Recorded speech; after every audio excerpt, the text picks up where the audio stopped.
Viewers, welcome back. Welcome to my Love Engineering channel. And today I'm going to teach you the special transformer named auto transformer. So this is the basic circuit diagram. I'm showing for the understanding purpose. I'm showing you here. This is a two-winding transformer. The winding transformer consists of a primary winding where the supply is given, and this is a secondary winding. You're going to connect their load. So coming back to your auto transformer, this is a special transformer since it has only one winding. So you consider this diagram here. The N1 represents the primary winding. This part C is the segregator, that is, this is the tapping. We are going to use the tapping for adjusting the rated voltage.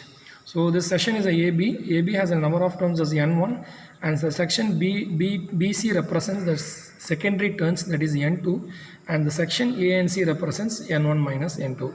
It seems that by adjusting the tapping ratio, the primary winding and secondary winding are adjusted. Based on that, the voltage is obtained as a load side.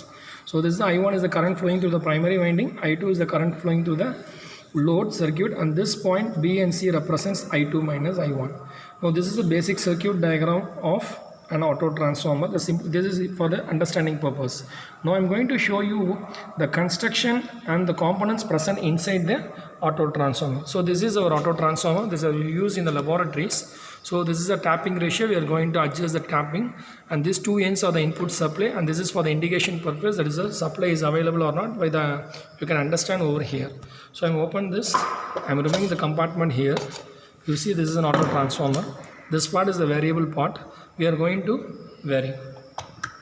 You see here, when this lead touches here, you can adjust the particular voltage needed for your particular experiment. Okay, by moving this tapping ratio, the particular point will be act as a primary, and the remaining turns will act as a secondary. And this is a winding. In this, it is a single winding. By adjusting the tapping of this or moving this tapping things, the required voltage will be observed in the output. So this is a very much special transformer.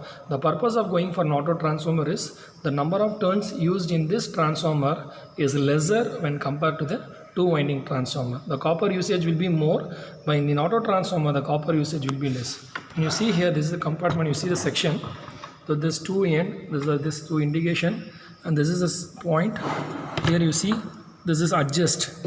You see the connection over here.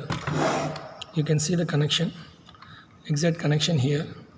This point, you can vary this voltage. By moving these turns gradually, the particular voltage are obtained. So I think this section will be very useful for you. On the next class, I will teach you the calculation of the copper saving in two winding transformer with respect to your auto transformer. If you have any doubt, comment me, like me, subscribe my channel. Thank you, viewers.